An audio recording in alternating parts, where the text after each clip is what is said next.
Tonight, you will walk from your car to your front door in the dark. Your heart will beat a little faster. Your eyes will move to the shadows near the bushes. Nothing is there. You know nothing is there. But your body doesn't believe you. That flicker of fear has a name, and it is far older than you are. It is older than your city, older than your language, older than your species' cities and languages combined. You inherited it. You did not choose it. And it is still running, quietly, underneath everything you do. You think of fear as an emotion.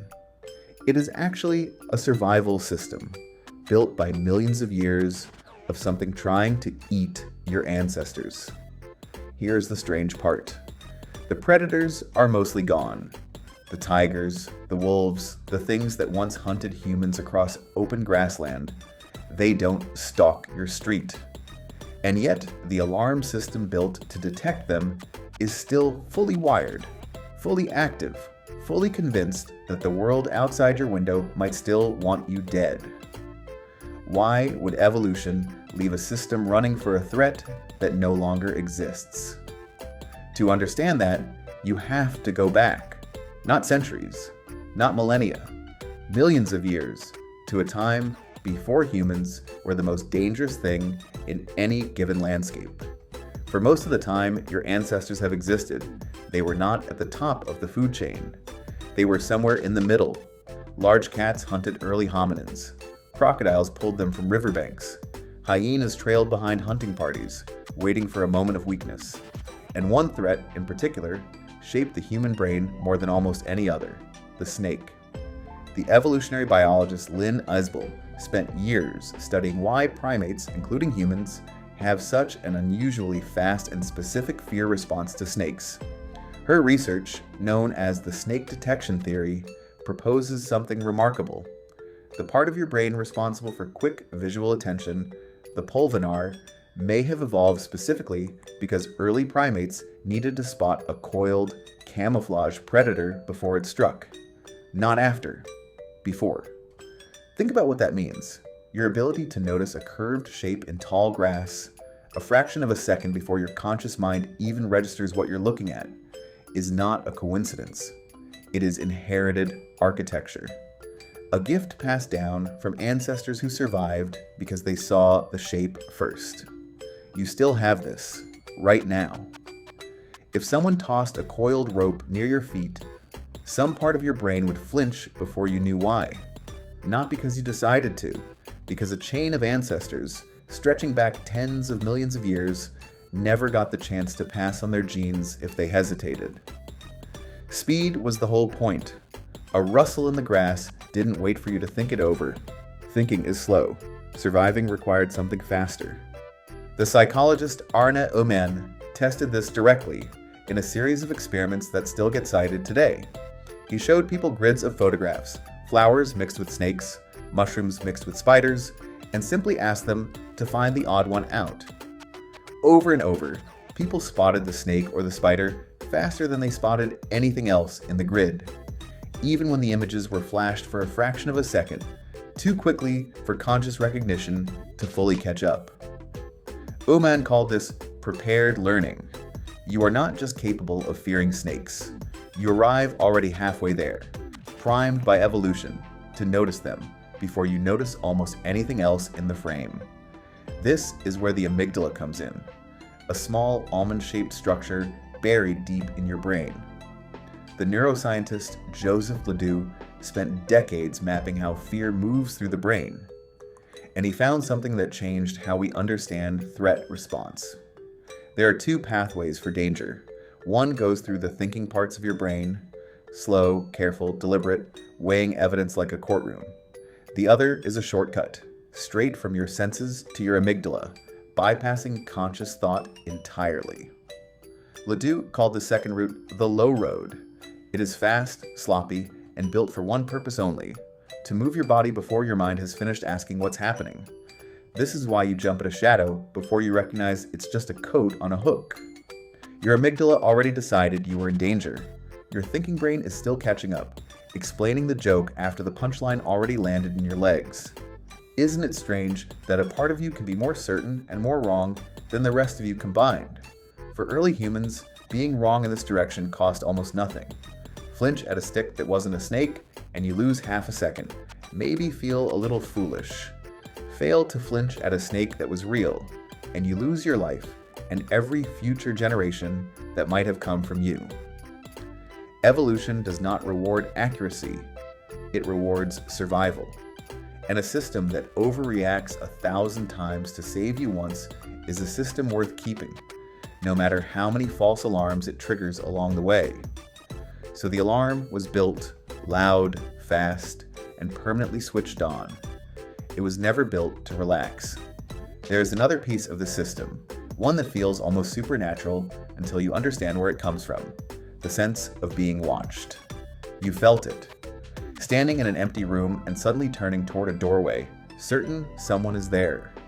Researchers studying gaze detection have found that humans are extraordinarily sensitive to the specific pattern of two eyes pointed directly at them, more sensitive than to almost any other visual pattern, even in low light, even at the edge of peripheral vision. For an animal that was sometimes prey, knowing you were being watched before you could see the watcher was the difference between escaping and becoming dinner. That eerie prickle on the back of your neck is not superstition. It is a detection system with an extremely low threshold, tuned that way on purpose. But grassland predators are not the whole story. Humans didn't just fear being eaten. They feared something even more dangerous, something that could exist without teeth or claws at all: isolation. For nearly the entire span of human existence, a person alone was a person in danger, not symbolically, literally. A lone human on the savannah, cut off from the group, had no one to watch their back while they slept, no one to help fight off a predator, no one to share food during a lean season. Groups meant safety. Groups meant survival. Exile meant death, slow or fast. The anthropologist Robin Dunbar spent his career studying the size of human social groups and found something consistent across history and across cultures. Humans evolved to track relationships within a group of roughly 150 people, no more.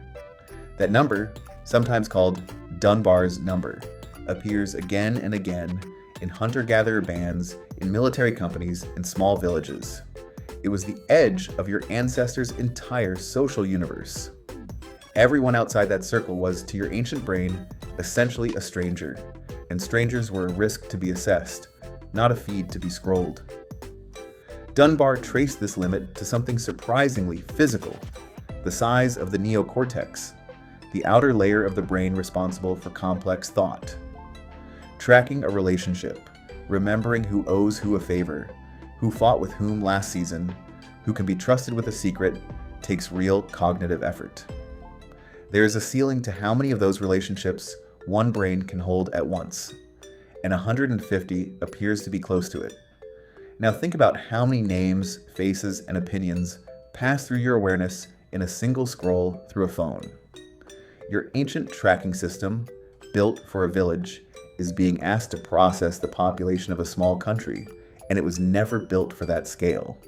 Some part of you is still trying to keep a mental ledger it was never designed to hold, which may be part of why so much time online leaves people feeling, strangely, more exhausted than connected. The cost of losing that circle was not just social, it was physical, and it still is. The psychologist John Cacioppo spent much of his career studying loneliness, not as a feeling, but as a biological state, and found that chronic isolation raises blood pressure, weakens immune response, and disrupts sleep in ways that closely resemble the effects of chronic physical stress. Your body, it turns out, treats a missing tribe the same way it treats a wound that won't heal.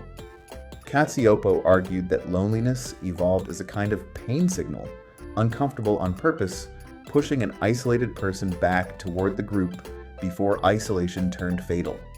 The discomfort was never a malfunction, it was a summons. This is why the fear of rejection feels, even today, disproportionate to the actual stakes. The social psychologist Naomi Eisenberger ran a now famous study using brain imaging to see what happens when someone is socially excluded, even in a small artificial way, like being left out of a simple ball tossing game. What she found was startling. The same regions of the brain that activate during physical pain also activate during social rejection. Your brain, on some level, does not fully distinguish between a broken bone and a broken friendship. Why would a species build pain circuitry for something as abstract as being left out of a group? Because for your ancestors, being left out of the group was not abstract at all. It was a physical death sentence, just a delayed one. The brain that treats social exclusion like an injury is a brain built by a species that could not survive alone. This is why a text left unread can spike your heart rate. Why an argument with a friend can sit in your chest for days. Why being the last one picked, even as a child on a playground, can carve a memory that outlasts almost everything else from that year. None of that is weakness. It is ancient wiring, doing exactly what it was built to do, just in a world that no longer matches its assumptions. You are not overreacting. You are reacting correctly to a world that stopped existing 10,000 years ago. The physiologist Walter Cannon was the first to describe what happens next, once the alarm sounds, whether the threat is a predator or a rejection. He called it the fight or flight response. Your heart rate climbs. Blood moves away from digestion and toward your limbs. Your pupils widen, gathering in more light, more information, more warning. Your body prepares to run or to fight in under a second without asking permission from the part of you that likes to think it's in. Charge. None of this was designed for comfort. Digestion pausing mid-meal, muscles tightening for a sprint that never comes, attention narrowing until the rest of the world blurs out. These are not glitches. They are trade-offs, made in a fraction of a second by a body deciding that surviving the next 10 seconds matters more than anything else on its schedule. Later researchers, including the neuroscientist Stephen Porges, went further and asked a quieter question. If your body is always scanning for danger, how does it ever decide it's safe enough to rest? Porges proposed that your nervous system is constantly, unconsciously reading cues around you, a process he called neuroception. A warm tone of voice, a relaxed face, the absence of sudden movement. These signals tell your body, at a level far below conscious thought, whether it's safe to lower its guard, which means that safety itself is not something you decide. It's something your body has to be convinced of, the same way it once had to be convinced that no lion was crouched in the grass. This is also why a single unreadable expression on someone's face, a flat tone in a text message, a pause that runs half a second too long, can unsettle you far more than the situation seems to warrant. Your neuroception isn't reading the words. It's reading everything underneath them. The same way it once read the posture of another human across a fire, and when the signal is ambiguous, your ancient system defaults to caution. Better to feel a false alarm than to miss a real one, even now, even over something as small as a delayed reply. Decades after Cannon, the neuroendocrinologist Robert Sapolsky pushed this idea further, and in a very different direction. In his research comparing humans to zebras, he asked a simple but unsettling question. A zebra's stress response activates for exactly as long as the lion is chasing it, then shuts off completely the moment the danger passes. So why don't humans work the same way? Sapolsky's answer was this. Humans can trigger the same biological alarm system with nothing more than a thought. A zebra cannot lie awake at midnight, replaying an email it sent 3 days ago. A zebra cannot imagine a threat that hasn't happened yet and doesn't exist. You can. And when you do, your body responds exactly as if the lion were real. Elevated heart rate, tense muscles, a flood of stress hormones, all triggered by a memory, or a worry, or an assumption about what someone meant by their tone of voice. Your ancestors' alarm system was built for danger you could see. You have found a way to trigger it with danger you can only imagine. This is the twist most people never consider. The threats disappeared. The system that watches for them did not. And so it began looking for new things to be afraid of, because an alarm system with nothing to alert on doesn't go quiet. It goes looking. That is why your brain, still flinches at a raised voice in a meeting, the way it might have flinched at a predator's growl. That is why a notification buzzing in your pocket can spike your cortisol, a tiny modern echo of the ancient signal that once meant a group member was calling for help. That is why silence, real, unbroken silence, can feel unsettling rather than peaceful, because for most of human history, silence in a landscape meant one thing. The birds had stopped singing. Something was moving nearby. Consider how much of modern life is built, almost accidentally, to keep this ancient system firing. A stranger's harsh comment online can trigger the exact same rejection circuitry as being cast out of a hunting party, even though the stranger will forget you exist by tomorrow. An unanswered message can sit in your chest like an unresolved threat. Because for most of human history, silence from someone close to you genuinely could mean something had gone wrong. Your brain has no separate wiring for digital era problems. It reaches for the only tools it has, the same ones built for lions in exile, and applies them to inboxes and comment sections. Even the way you check your phone carries a trace of this. That small, repeated urge to look, to refresh, to see if anything has changed is not so different from the ancient habit of scanning a horizon for movement. Nothing may have changed, usually nothing has. But the checking itself is the behavior of a creature built to notice change quickly, because for most of your species' history, unnoticed change was how danger arrived. The horizon has simply moved into your pocket. You feel this most clearly at night. Darkness strips away your best sense, sight, and leaves you with only sound and imagination to fill in the gaps. Your ancestors knew this. Nighttime was when the greatest number of predator encounters happened, and the fear of darkness that so many children carry and adults quietly keep is not irrational. It is a memory with no attached event, passed down the same way eye color is passed down, written not in a story, but in circuitry. So when you walk to your door at night and your pace quickens without permission, understand what is actually happening. You are not being anxious. You are being ancient.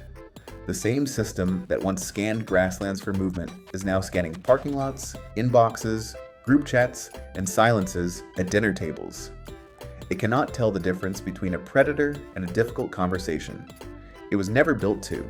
It was only built to keep you alive long enough to pass this exact same wiring on to someone else. And it worked. That is the part worth sitting with. Every single person alive today descends from an unbroken line of ancestors who noticed the shape in the grass, who stayed close to the group, who felt the surge of fear at exactly the right moment and lived. You are not carrying a flawed system. You are carrying an unbroken, functioning survival machine, running exactly as designed, in a world it was never designed for. That doesn't mean you're stuck with it. Understanding where the alarm comes from is often the first step in learning when to listen to it, and when to gently tell it that the grass is empty, the group chat is fine, and the silence outside your door is just silence. Porges' own research suggests the calming works the same way the alarm does, quietly, below conscious thought, through a slower breath, a familiar voice, a safe room. You cannot argue your nervous system into peace, but you can, slowly, teach it what safety looks like now. So tonight, when you walk from your car to your door, and your body quickens before your mind catches up, don't be frustrated with it. Somewhere behind that flicker of fear is every ancestor who ever made it home safe. You're not being hunted. You just come from people who once were.